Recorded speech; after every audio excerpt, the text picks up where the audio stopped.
we all, at one point in our lives, had a dream or a hope we wanted to achieve? I know I did. I was the second of two children, and I was born in East LA. My parents grew up in LA, but my dad always had a dream. He wanted to buy a farm. He was a general contractor by trade, but when I was 6 years old, he followed that dream and he moved us up to the Central Valley. We had a lot of animals. Besides the cats, dogs, goats, and rabbits, I even had my own horse. Do you like farm animals? We had lots of animals. You guys like farm animals? Yeah, I do too. They're delicious.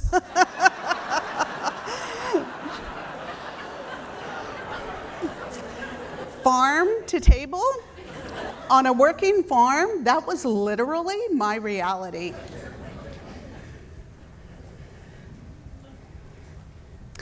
When we first moved to Fresno, we going back to the farm animals, I don't want to leave this out. I'm going to spare my vegan friends out there the gory details, but we had our own butcher that made house calls. I was just a kid, but I loved watching him work. I was always front and center watching him do his thing. The process just fascinated me. I'm not sure how I ended up in finance.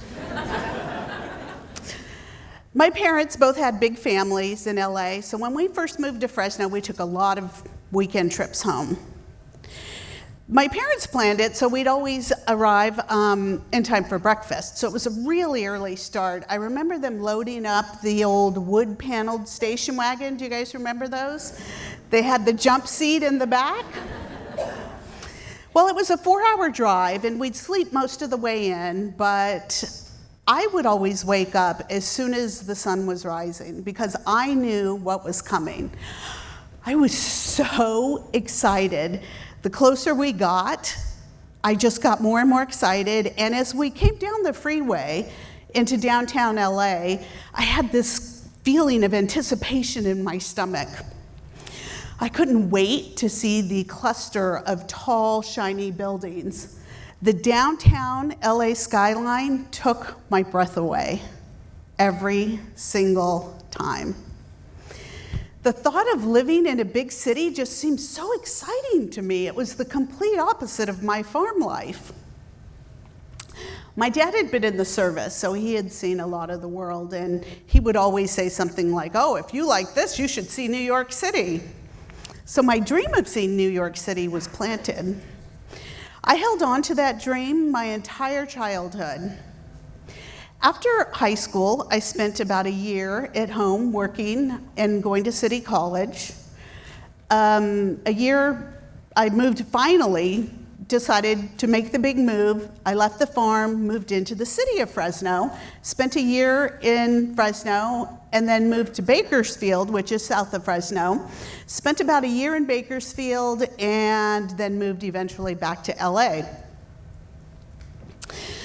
Well, 2 years out of high school, I was still living in Fresno, I planned my trip to New York. Finally, I was so excited. I booked it so far in advance, though, that I didn't realize I would be gone for my little sister's graduation. Sorry, Lynn. But I didn't care. I was going to New York. I wasn't sure whether I was more excited at the thought of going and finally achieving this dream, or the fear that I had glamorized this so much that it wouldn't meet my expectations. I flew into Newark, and I still remember the bus ride. Coming out of the tunnel, I was on the bus, and I was that little girl again. I was so excited, that feeling of anticipation. The sight of all of those buildings just took my breath away. That was such an amazing trip. It was everything I had hoped for and more, because while I was there, I fell in love. Not with a man, but with the city. I just kept thinking, oh my God, I'm really here.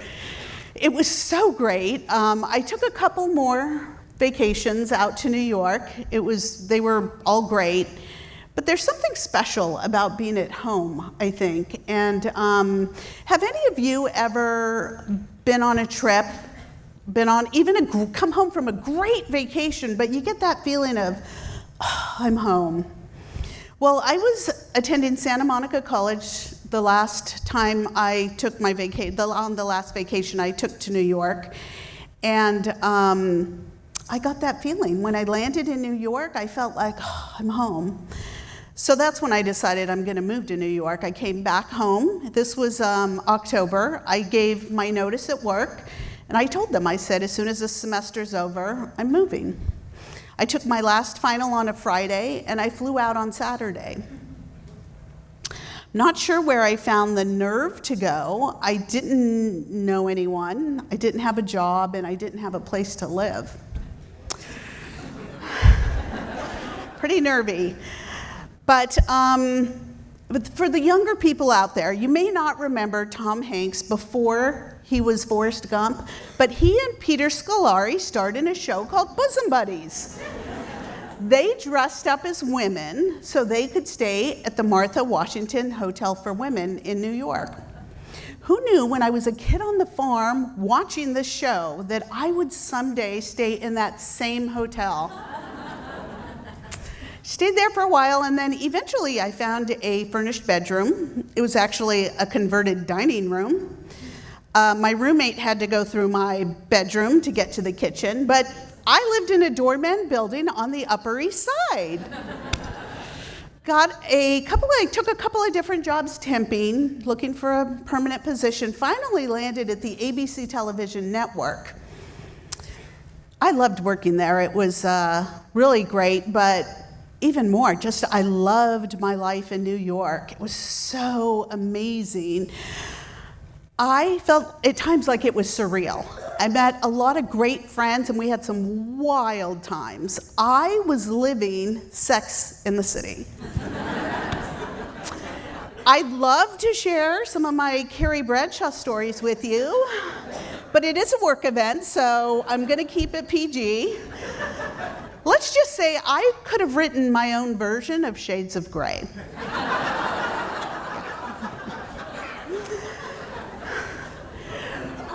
Working at ABC, I got to attend a lot of cool events.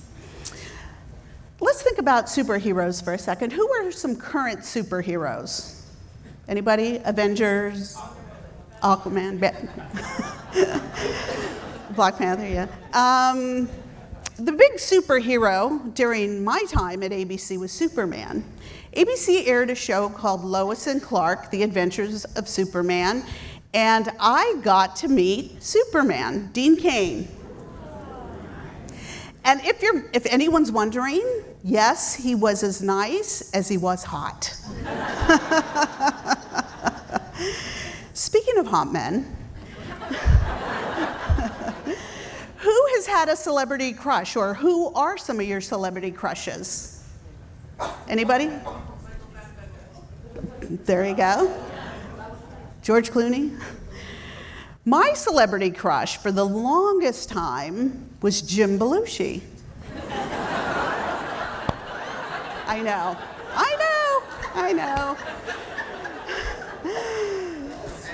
So I had pulled a few strings, so I got to be assigned to work with him at an event ABC was having. I was so excited. I was going to finally meet my crush. What a dream come true. Well, he shows up late, which was okay. I mean, he was my crush, so that's okay. What wasn't okay was the way he treated me. He spoke down to me, and he barely acknowledged me, and when he did, he spoke down to me. It was terrible, actually. I was in charge of the logistics and flow of our work area, but he wanted to do everything his way, so he pushed back on every direction I gave. He even felt the need to adjust the lighting. Against my advice, he pulls out this chair and he goes to climb on the chair. Now, I know And I thought that he would know that those set lights get really hot and those flaps get really hot. So he climbs up on the chair and he reaches for the flaps and he burns his finger. So of course he screams like a little kid, he jumps and he almost falls off the chair. I'm cracking up, it's the funniest thing. He didn't think it was so funny, so he yelled at me and kicked me off the job. That wasn't so fun. But the coolest thing I ever did working at ABC was going to the Academy Awards. That was really cool. My life in Manhattan, if my life in Manhattan was Sex and the City, then my life in Brooklyn was The Sopranos. I didn't live in cool, hip Brooklyn today's cool, hip Brooklyn. I lived in the mob-influenced old Italian neighborhood, Bensonhurst. When I first moved to New York, my mom had probably hoped I would find a nice Wall Street banker. I didn't. Bensonhurst, I'm going to help paint the picture here, the old Italian neighborhood. Can you picture, again, I'm not sure if the younger folks will remember this, but Saturday Night Fever, the opening scene, cue the Bee Gees. Do you remember? He's walking down the street and he stops at Lenny's for a slice of pizza. That was my pizzeria. That was my neighborhood pizzeria. That was my neighborhood. So my boyfriend in Brooklyn was James Abrazizi. He was not a Wall Street banker. He was this really big, burly, hot prison guard at Rikers Island. My roommate's boyfriend was a captain in the Bonanno crime family. They were both crazy, different kinds of crazy, but both crazy. He one time asked us to do him a favor and take this bag to a friend of his. He said, don't make any stops, don't look in the bag, just take it and come back. So we didn't make any stops, but we were curious, of course. So we opened up the bag, and this package was wrapped up so tight. We never did figure out what it was, but we were so dumb. I'm sure we did like a drug drop or money drop. I don't know. A friend of mine, her uncle owned the hottest nightclub in Brooklyn, so we were always well taken care of at this club. So we went to this club, we were out, and my boyfriend did not like the company I was keeping, so he tracked me down in this club. He comes in and he demands I leave. Well, I didn't want to leave, so I said no, and he grabs me by the arm, and he's trying to force me to go. And I noticed one of the bouncers had eased up to us, and we had kind of made eye contact, so I agreed to leave with this boyfriend. So he turns to go, and I go to follow. I said, okay, fine. So I go to follow him, and the bouncer stepped between us, and he had me stay, and he escorted my boyfriend out. Well, as we were leaving at the end of the night, we were shocked to see that the huge glass door of the club was completely shattered. Mr. Rikers Island was not very happy about being asked to leave. Another time we came home, the end of a night of clubbing, and I go to unlock the door and it won't open. My roommate had gone home earlier with her boyfriend. She wasn't answering the bell, and of course this was before cell phone days. So the door won't open, and we suspect someone is hiding behind the door, so we call the cops. The cops come out, and the building next to us was empty, so they run in the front, they go up the building. We lived on the 3rd floor.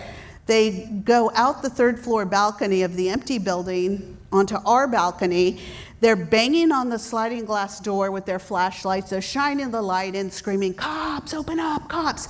Now, her boyfriend, the captain, is freaking out.